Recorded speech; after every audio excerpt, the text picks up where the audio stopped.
دعا کا تو اعلیٰ درجہ یہ ہے کہ انسان خود اپنی زبان سے اپنے لیے اور سب کے لیے دعا مانگے. وہ جو آمین والا ہے نا کہ آمین، تو دعا کے اندر بھی آپ کسی اور کے محتاج ہے. یعنی آپ اللہ سے مانگنے کے لیے صرف آمین کے اوپر ڈیپینڈنٹ ہیں، آپ کو خود دعا بھی نہیں مانگنی آ رہی ہے. تو آمین کہنا کوئی بری چیز نہیں ہے، لیکن صرف آمین کے ہی بھروسے رہیں گے آپ. امام صاحب کہیں گے ساری دعا مانگے آمین آمین، تو آپ خالی آمین والے ہیں. دعا مانگنا سیکھیے. ایک بھی دعا اگر اس میں سے یاد ہو جاتی ہے آپ کو تو بہتر ہے، آپ کے پاس قرآن کریم کے الفاظ سے دعا معلوم آپ کے پاس رہے گی. بہترین دعا ہے قرآن کریم کی، کوئی ہمیں آگے پیچھے الفاظ لگانے کی ضرورت نہیں ہے. قرآن کے اس الفاظ کو بار بار پڑھتے رہنا ہے، دبا کے ثواب ہوگا. ہر آیت کو پڑھنے کا ثواب، قرآن کریم کی تلاوت کا ثواب، بار بار پڑھنے کا ثواب، اس سے دعا مانگنے کا ثواب، اس دعا کے اندر قبولیت اور اس میں مضبوطی اور اس کے اندر جو ہے وہ کانفیڈنٹ کا ثواب. تو یہ ساری چیزیں صرف قرآن کریم سے حاصل ہو جائے گی. ہمیں کچھ اور زیادہ لوجک لگانے کی ضرورت ہی نہیں ہے. کچھ لوگ ہوتے ہیں جن کو دعا آگے نہیں آتی تو ایک ہی لفظ کو بار بار کہتے ہیں، وہ معاف فرما دیجیے معاف فرما دیجیے، وہ عطا فرما دیجیے. وہ ٹھیک ہے، یہ بھی ٹھیک ہے، یہ بھی انداز ٹھیک ہے، لیکن آپ یہ سمجھیے کہ مجھے سب مانگنا ہے. سب مانگنے میں تو آنا چاہیے. کسی انسان کو گالی دینے بولے تو گالی تو نان اسٹاپ دیتے ہیں، ٹنکی بھر کے ہورس ریٹ میں گالی دے رہے ہوتے ہیں.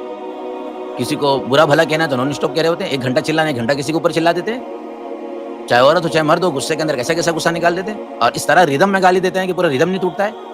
ماں بہن سے شروع کرتے ہیں اور بابا دادا اور پردادا تک پہنچ جاتے ہیں. لیکن دعاؤں میں 1 منٹ ہوتا نہیں کہ اب ٹوٹ جاتا ہمارا ریدم. کیا مانگے؟ اور اگر یہ کہہ دیا جائے کہ چلو مجمع میں دعا کرانی ہے آپ کو کہ اللہ اب یاد ہی نہیں آ رہا ہے. کیوں؟ چونکہ مانگتے نہیں. جب نہیں مانگو گے عادت نہیں بنے گی. جب عادت نہیں بنے گی تو پھر آپ اللہ سے کیسے مانگ پاؤ گے؟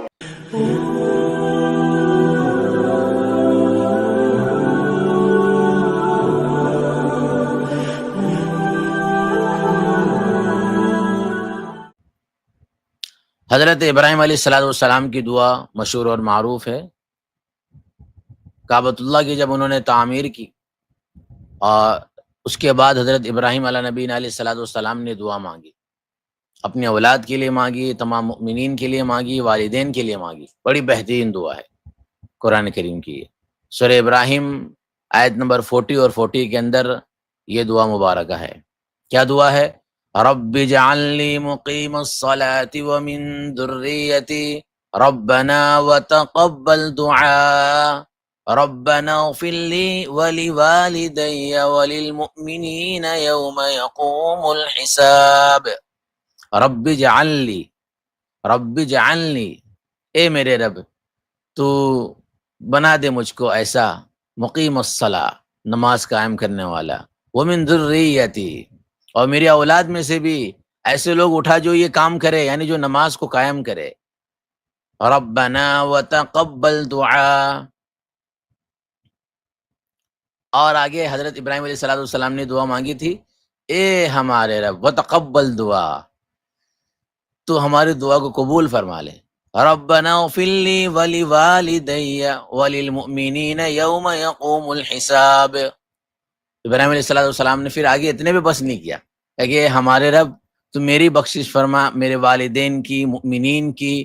قیامت کے دن یعنی جو حساب کا دن ہوگا تو اس دن جس دن حساب قائم ہوگا نا، اس دن سب کی بخشش فرما. بہت پیاری دعا ہے، بہترین دعا ہے.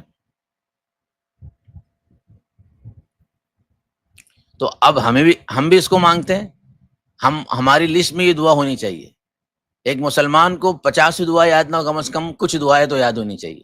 ہم اپنی زبان میں تو مانگتے ہی ہے کہ اللہ تعالیٰ ہمیں معاف فرمائیے، ہمارے گناہوں کو معاف فرمائیے، ہمارے خطاؤں کو درگزر فرمائیے، ایک بنائیے، نیک بنائیے، اپنا پیارا بندہ بنائیے، دین کا دائی بنائیے، شہدائی بنائیے. تو دعا کے اندر ایک ردم ٹوٹنا نہیں چاہیے، نان اسٹاپ دعائیں ہوں اور اس طریقے سے دعائیں ہوں. کچھ لوگ سمجھتے دعا کا مطلب رونا ہے، سینہ پیٹنا ہے، سر کو مارنا ہے. دعا کے اندر ایک ردم ہونا چاہیے کہ آپ سب مانگ لیں اللہ تعالیٰ سے. اللہ سے مانگنا ہے نا. اب یوں سمجھیے کہ میرے کو ایک گولڈن چانس ملا ہے اور اللہ تعالیٰ مجھے یہ کہہ رہے ہیں کہ میرے بندے مانگ. تو جب بھی اللہ سے مانگے تو یہ سوچے کہ لاسٹ چانس ملا ہے، جو مانگ سکتے وہ مانگے اور آپ کو وہ ملے گا ضرور. تو جب یہ کیفیت ہوگی آپ کی کہ مجھے جو مانگوں گا وہ ملنے والا ہے، تو پھر آپ کیا مانگیں گے؟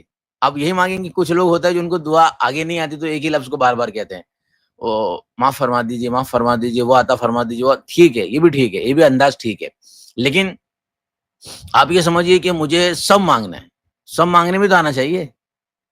کسی انسان کو گالی دینے بولے تو گالی تو نان اسٹاپ دیتے ہیں، ٹنکی بھر کے ہورسل ریٹ میں گالی دے رہے ہوتے ہیں.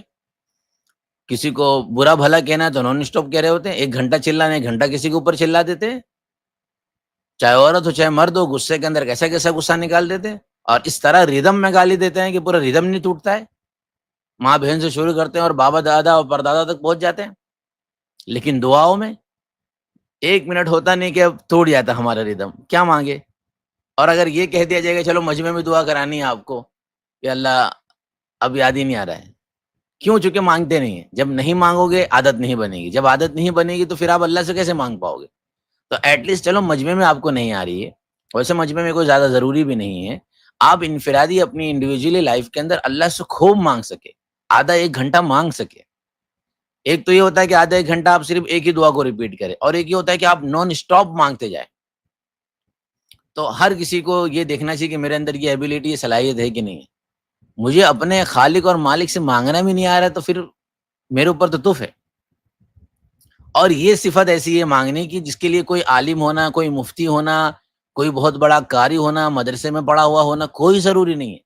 بھائی مانگنا ایک ایسی صفت ہے، وہ جو ٹرین کے اندر آتے ہیں وہ لوگ بھی کیسے مانگتے ہیں کہ بھائی دے دے، ایسا دے دے، تیرا اللہ بہت بھلا کرے گا، تیری مغفرت کرے گا، تیرے بیٹے ہو جائیں گے، پھر تیری شادی ہو جائے گی، تو کنوارا نہیں ہوگا، جو تو مانگ رہے ہو تجھے وہ مل، کیا ریدم کے ساتھ وہ بھی مانگ رہے ہوتے ہیں۔ یعنی ایک انسان جو ٹرین میں آ کر بھیک مانگتے ہیں یا ہمارے گھروں پر آ کر، ان سے آپ یہ سیکھیے کہ وہ انسانوں سے مانگ رہے تو کس ریدم کے ساتھ مانگ رہے ہوتے ہیں، بالکل جملہ ٹوٹتا نہیں ہے، ایک دم اسٹیپ بائی اسٹیپ ہوتا ہے۔ تو ایک انسان دوسرے انسان سے مانگنے کے لیے اتنا گڑ گڑا سکتا ہے، اتنے ریدم کے ساتھ وہ جملے بول سکتا ہے، کیا ہم اپنے اللہ سے مانگنے کے لیے اپنے ردم کو قائم نہیں رکھ سکتے ہیں؟ ہم دعائیں نہیں سیکھ سکتے؟ دعا تو کم از کم مسلمانوں سیکھو، دعا مانگنے سیکھو، اپنے لیے مانگنا سیکھو، اپنے ماں باپ کے لیے مانگنا سیکھو، تمام عالم کے لیے مانگنا سیکھو، امت مسلمہ کے ہر فرد کے لیے مانگنا سیکھو، جو پریشان حال ہے ان کے لیے، جو غیر شادی شدہ ہے ان کے لیے، جو مظلوم ہے ان کے لیے، جو قید کے اندر ہے ان کے لیے۔ مطلب انشاءاللہ ابھی یہ دعا تو عربی میں چل رہی ہے قرآن کریم کی، آپ کو سکھاؤں گا۔ اور اس کے لیے بہت آسان طریقہ ہے کہ آپ دعاؤں کی جو کتابیں ہیں، جیسے کہ الحزب الاعظم ہے، وہ کتابیں آپ اٹھا سکتے ہیں، اس میں دعا آپ پڑھ سکتے ہیں عربی میں اور اردو میں۔ انشاءاللہ اس کی برکت سے آپ کو کم از کم کافی حد تک دعائیں قرآن کریم اور حدیث مبارکہ کے آ جائے گی۔ مستقل حدیث کی کتابوں میں کتاب الدعوات کر کے چیپٹر ہوتا ہے جہاں پر صرف دعائیں ہوتی ہے، اور آپ اپنے اندر امپرومنٹ لاتے رہیے کہ مجھے دعائیں ہر طریقے سے مانگنی ہے، مجھے ہر طریقے سے سب مانگنے آنا چاہیے۔ میں کہیں بیٹھ گیا ہوں تو مجھے ساری چیزیں مانگنی آنی چاہیے اپنے اللہ سے، یہ نہیں کہ میں ایک ہی چیز کو لے کر بیٹھا رہوں۔ ہر چھوٹی سے چھوٹی چیز، ہر بڑی سے بڑی چیز آپ اپنے اللہ سے مانگیے۔ رونا الگ چیز ہے، رونا سب کو آتا ہے، سب رو سکتے ہیں، لیکن مانگنا، وہ بھی ہر چیز مانگنا، یہ سب کو نہیں ہوتا ہے، تو یہ سیکھنا ہے ہمیں۔ دیکھیے اس دعا کے اندر گویا کہ بہت ساری چیزیں مانگ لی گئی۔ رب اجعلنی مقیم الصلاۃ، ہم بھی مانگتے ہیں کہ ہمارے رب مجھے، یعنی میں بھی مانگ رہا ہوں اور آپ بھی مانگے کہ مجھے مقیم الصلاۃ، نماز پڑھنے والا بنائیے، ومن ذریتی، اور میری اولاد کو، جو میری اولاد ہوگی، اور آپ میں سے جتنے بھی لوگ سن رہے یا سنیں گے وہ بھی یہ دعا کو اس طرح لے سکتے ہیں کہ اللہ تعالیٰ خود مجھے آپ نماز پڑھنے والا بنائیے، اور جو میری اولاد ہے ان کو، اور میری اولادوں میں جو لوگ آئیں گے ان کو بھی نماز قائم کرنے والا بنائیے۔ ربنا وتقبل دعا، اے رب ہماری دعا کو قبول فرمائیے۔ میں بھی یہ مانگ رہا ہوں، آپ بھی یہ دعا مانگیں گے۔ ربنا اغفر لی ولوالدی وللمؤمنین یوم یقوم الحساب، ہم یہ کہہ رہے ہیں سب مل کر کہو کہ اے ہمارے رب میری مغفرت فرما۔ تو میں اپنے لیے مانگوں، آپ اپنے لیے مانگیے، تو کم از کم اتنی دیر تک اگر آپ اسٹریم میں جڑے ہیں تو دعا مانگ سکتے ہیں، خود اپنی زبان سے مانگ سکتے ہیں۔ دعا کا تو اعلیٰ درجہ یہ ہے کہ انسان خود اپنی زبان سے اپنے لیے اور سب کے لیے دعا مانگے۔ وہ جو آمین والا ہے نا کہ آمین، تو دعا کے اندر بھی آپ کسی اور کے محتاج ہے، یعنی آپ اللہ سے مانگنے کے لیے صرف آمین کو پر ڈیپینڈنٹ ہے، آپ کو خود دعا بھی نہیں مانگنے آ رہی ہے۔ تو آمین کہنا کوئی بری چیز نہیں ہے، لیکن صرف آمین کے ہی بھروسے رہیں گے آپ، امام صاحب کہیں گے ساری دعا مانگ کر آمین آمین، تو آپ خالی آمین والے ہیں۔ دعا مانگنا سیکھیے، ایک بھی دعا اگر اس میں سے یاد ہو جاتی ہے آپ کو تو بہتر ہے، آپ کے پاس قرآن کریم کے الفاظ سے دعا معلوم آپ کے پاس رہے گی۔ تو ربنا اغفر لی، اے رب میری مغفرت فرمائی، ولوالدی، میرے والدین کی، اور آپ میں سے جتنے سن رہے ہیں ان تمام کے والدین کی، جو سنیں گے ان کی، وللمؤمنین، اور تمام مؤمنین کی، تمام ایمان والوں کی، یوم یقوم الحساب، جس دن حساب قائم ہوگا نا، قیامت کا روز جب ہوگا، اللہ تعالیٰ اس دن میری، میرے والدین کی، تمام مؤمنین کی حفاظت فرمائے، ان کی مغفرت فرمائے۔ بہترین دعا ہے قرآن کریم کی، کوئی ہمیں آگے پیچھے الفاظ لگانے کی ضرورت نہیں ہے، قرآن کے اس الفاظ کو بار بار پڑھتے رہنا ہے، دبا کے ثواب ہوگا۔ ہر آیت کو پڑھنے کا ثواب، قرآن کریم کی تلاوت کا ثواب، بار بار پڑھنے کا ثواب، اس سے دعا مانگنے کا ثواب، اس دعا کے اندر قبولیت اور اس میں مضبوطی اور اس کے اندر جو ہے وہ کانفیڈنٹ کا ثواب، تو یہ ساری چیزیں صرف قرآن کریم سے حاصل ہو جائے گی. ہمیں کچھ اور زیادہ لوجک لگانے کی ضرورت ہی نہیں ہے.